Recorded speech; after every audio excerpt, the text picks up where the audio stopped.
Hi everyone, this is Mrs. Kirk signing in again. We're looking at 11.4 compound interest. For this set of notes, you're going to want to go ahead and print the notes sheet that goes along with the unit. I posted it on WITS. If you don't have the ability to print the notes sheets, just go ahead and pause the video as necessary to write down the questions and key ideas. You're going to want to have your graphing calculator ready for this lesson. This is all about a new formula you're going to be introduced to, as well as how to use your graphing calculator just to get our final answers. So this is our 11.4 unit lesson. Yesterday's lesson was 11.3. The difference between yesterday's formula and today's formula is the idea of compounding the interest. So that's like the key phrase you want to look out for when you're looking at questions. If you see that word compound, that's going to be a signal that we're going to go ahead and use this new formula that's listed right up here on top of our notes. I'm going to go ahead and use my highlighter to highlight that. If you don't have access to a printer, you definitely want to copy that formula down. So let's see how this formula is a little different than the formula from yesterday.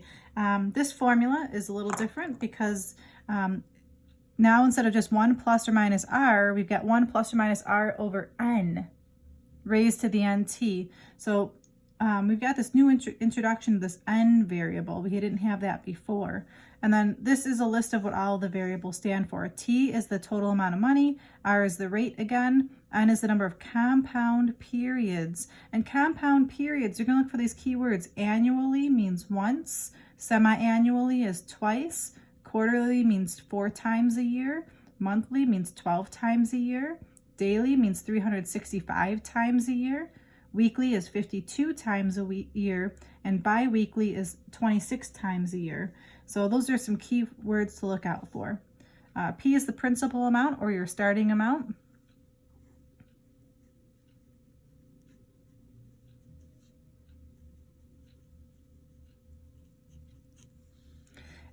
T is the time in years. All right, so I'm going to go ahead and walk you through these examples, and feel free to pause the video at any point in time, and you would definitely want to have your graphing calculators handy for this video. All right, so the first question says Maria's parents invested $14,000 at 6% compounded monthly. So we've got $14,000, 6%. There's that word compounded, and it does say monthly. So I'm thinking, okay, how many times a year does monthly mean? Monthly means 12 times a year. How much money will the account be worth after 10 years? And then also after 20 years. So I'm going to break this problem into 2 pieces, one's for 10 years and one's for 20 years. So this will be my 10 years side. And this will be how much it's worth after 20 years. All right, so again, I'm just going to start by writing that formula down. You do need to have this formula memorized. They do not provide this formula for you on any exam. You need to memorize this formula. All right, so I'm going to write the formula down. That will help me memorize it. T equals P, parentheses 1 plus R over N raised to the NT power. I'm going to plug in what I know. I'm looking for T. I'm looking for the total amount. The principal amount is $14,000. 1 plus the rate. The rate is 6%, but we want that as a decimal, so I'm looking at 0.06. Over N. N is the number of compounds per period. So in this particular case, it said compounded monthly, and here it tells monthly is 12. So N is the number 12. And again, raised to the NT, so 12. And on this side, we're doing 10 years. Okay, so at this point, I've plugged everything into my formula on the left-hand side. I'm going to grab my graphing calculator, and I'm just going to type that in just the way I see it. All in one step, everybody. Let's use our calculators here. 14,000, parentheses 1 plus alpha y equals 0.06 divided by 12. Close that parentheses. And then raised to the parentheses 12 times 10 power. Now would be a good time to pause your video and see if you can type this correctly before I push enter. All right, this is my final output.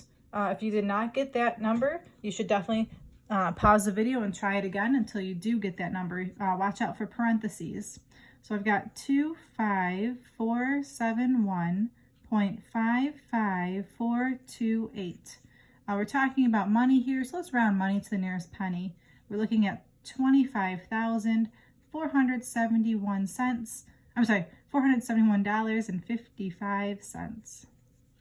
So what does that tell me? That tells me that if her parents took $14,000 and was able to find some account that managed to give you 6% interest for 10 years, after 10 years, they would have $25,471.55 in that account. Now, just so you know, 6% interest is pretty unrealistic nowadays. We're looking at maybe like a 0.01% interest. This would be if you had like a CD or some kind of retirement account. But anyways, I digress. Let's go ahead and do this side now for 20 years. So I'm going to go ahead and rewrite the formula one more time.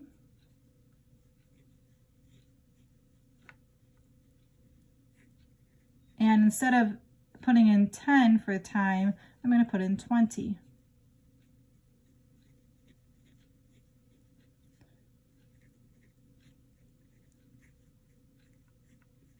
Now, the one really cool thing about our graphing calculators now, I don't need to retype all of that in. I can just use the up arrow key, and as I'm using this up arrow key right here, see I was right there, I use my up arrow key, I can grab what I want, highlight it, push enter, and it just does a copy paste for me. So I'm going to arrow over, and all I want to do is change that 10 to be a 20. So pause the video, see if you can do that in your calculators. And then I'm going to push enter one more time.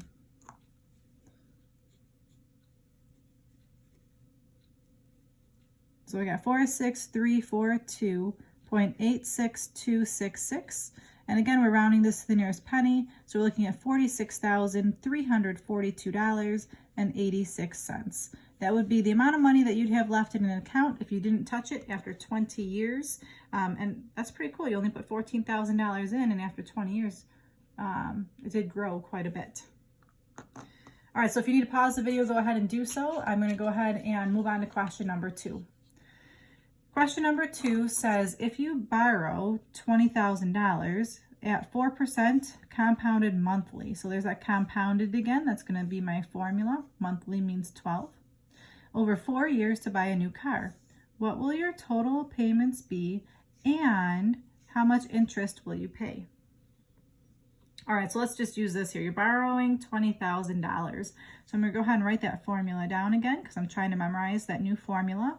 T equals P, parentheses 1, plus R over N, raised to the NT power. We're plugging in what I know. I'm looking for my T value. P is the amount of money that I'm borrowing in this situation. So how much money am I borrowing? $20,000. Then you got 1 plus R is the rate, but you want that as a decimal. So we got 0.04. N is the number of times it's compounded. And this question is compounded monthly, so it's going to be 12. N is 12 again, and T is how many years? In this case, we're borrowing it for 4 years. Okay, so now just grabbing my calculator, clear out whatever I have in there, and type this in. $20,000. Parentheses 1 plus alpha y equals, let's see, 0.04 divided by 12, close my parentheses, raised to the 12 times 4 power. Again, this would be a good time to pause real quick to see if you could type it in, and then unpause it after you've calculated it to see if your answer matches. I got a good answer here of $23,463 or 0.9734, and we're talking about money, so I'm going to round this to $23,463.97. So what is that telling me? That tells me that if I'm borrowing $20,000 with 4% interest, it's going to end up costing me $23,000 for my loan. This is my loan. This is what I paid for my loan.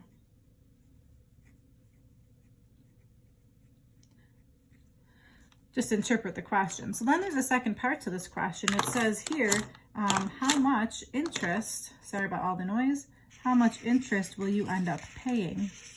Well, That's a pretty tricky question, and it doesn't require any more complicated formulas. I'm going to split my paper up here. Let's think about this. If I borrowed $20,000, and then after the time was up, I ended up paying a little over $23,000. How do I figure out how much interest I ended up paying? You got it. I'm going to take this total amount, which was $23,463.97, because that's how much I ended up paying the bank. I'm going to subtract my original amount of $20,000. That's how much my loan was. If I subtract those amounts, I'll get the outcome of how much interest I ended up paying the bank.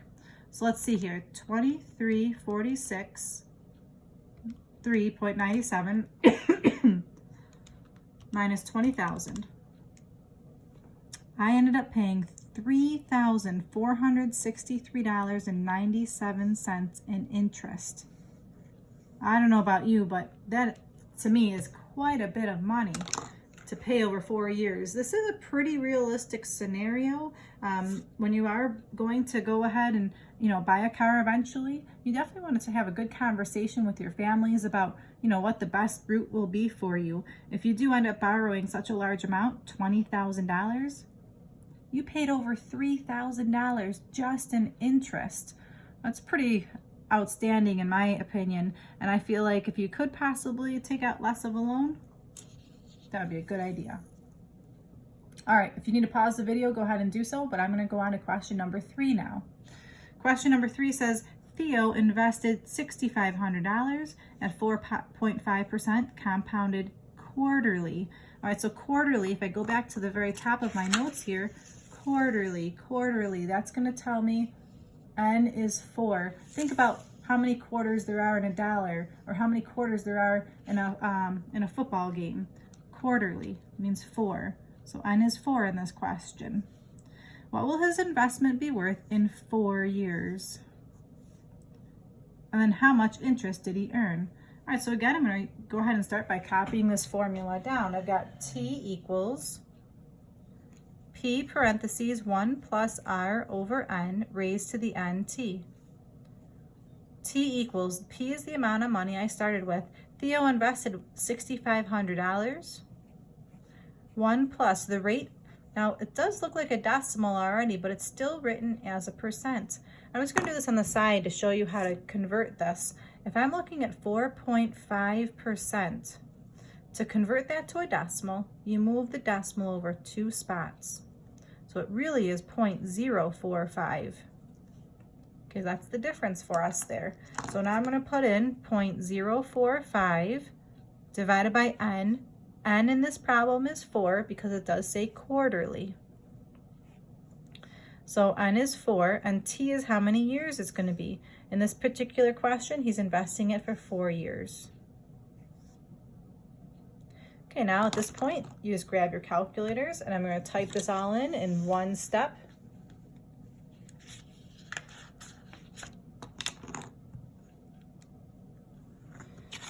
Okay, so I'm going to go ahead and grab my calculator, clear out whatever's in there. I got $6,500, parentheses, 1 plus alpha y equals 0.045 divided by 4, close that parentheses, and raise to that to the 4 times 4 power.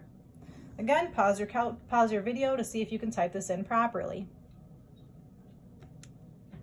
Here's my output. I'm going to copy that number down. I've got T equals 7774.096202.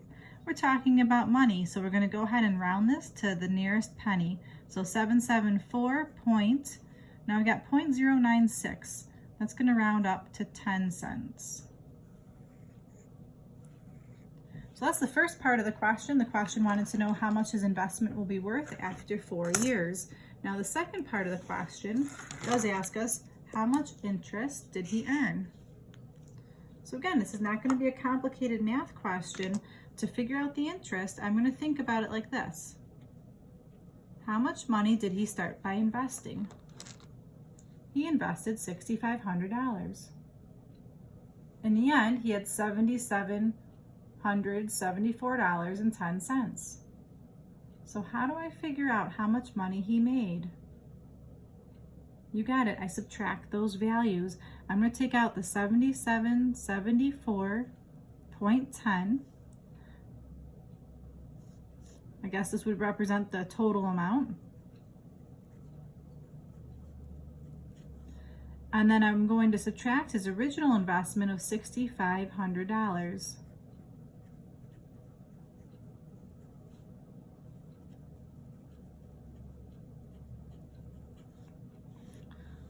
Okay, so I'm going to go ahead and grab my calculator to do this subtraction for me. 7774.10 minus 6,500. We're looking at 1274.10. All right, so that's just telling me that I just went ahead and gained $1,274.10 by investing for 4 years. That's pretty good. And again, this is not really super realistic just because 4.5% interest is pretty high interest to be accruing. All right, so I'm going to go ahead and ask you to, if you need to, pause the video. Go ahead and do that. Here's questions 2 and 3. You can pause the video and write down what you need to. Otherwise, I'm going on to the back page of this. We're not going to do this whole thing, so just bear with me here. I'm going to start with question number 5 on the top. Again, question number 5 is talking about, let's see, Jim's investment of $4,500 is losing its value at a rate of 2.5% each year. What will his investment be worth after 5 years? Now this question's a little bit different because it does say he's losing money. So I guess there is something I would like to change on our formula on the very front here. If you go back to the front of your notes, this should technically be plus or minus. Plus or minus. If you're losing money, you got it. You're going to use that minus. Okay, so I'm going to start by writing down the formula for question number 4. And I'm going to use a minus in this question because it does say that you're losing money. Okay, so I'm going to copy this down. It's T equals P, 1 plus or minus R over N raised to the NT. So T is equal to the principal amount, which is $4,500, 1 minus, I'm using minus because he's losing money. The rate is 2.5%. So again, I'm going to go to the margin. I'm taking 2.5 and I'm moving the decimal over 2 places. So this is really 0.025 divided by N. Let's see, it does say each year. So that means annual. Oh, I'm sorry, it doesn't say each year. It says annual right here. My mistake. Annual means N equals 1. And it does say 5 years, so I'm doing 1 times 5 up on the exponent. All right, so at this point, I'm going to clear out my calculator and just type in what I see here. $4,500, parentheses 1 minus alpha, y equals 0.025 divided by 1. Close my parentheses, raised to the 1 times 5 power. So pause and see if you get the same answer that I do. My output is 3964.93062. If you did not get that output, again, pause your video and see if you can type it on your calculator until you do get this to work out properly. So in this case, we're rounding to the nearest penny again. We're looking at $33,964.93. The question just says, what will his investment be worth after 5 years? So let's see if this question answer makes sense. He put in $4,500. He ended up with $3,900. It does say he's losing money. So logically, that does seem to be an appropriate answer. All right, to finish off our notes today, I'm going to ask you to skip all the way down to question number 7. And for question number 7, the question says, compare the exponential functions below. Which grows the fastest and why? Just want to go over this one more time with you. If I look at these 2 exponential functions for question number 7, we've got f of x is equal to 2 times 3 to the x versus g of x equals 3 times 2 to the x. Well, I just want to go over how to interpret this question. This is the base, and this base number will tell us how fast the function is growing. So if this was a 4, for example, I'm saying it's quadrupling. This is the number 3. So that means the function is going to be tripling in value. This base number is the number 2. What does 2 mean, everyone? You got it. 2 means to double. So we want to know which one is going to be growing faster. Well, what do you think? If you triple something or if you double something, which one's getting faster or bigger at a faster rate? So the answer for this question is going to be, hopefully you pick this one. And I'm just going to write down, it's because the base number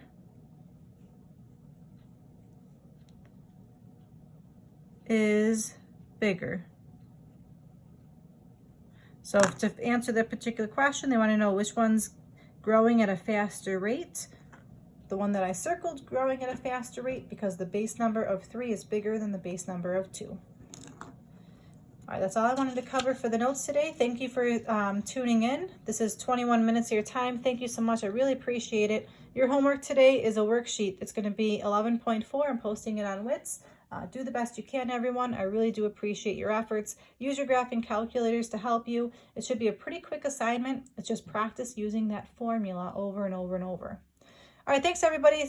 We'll speak to you soon.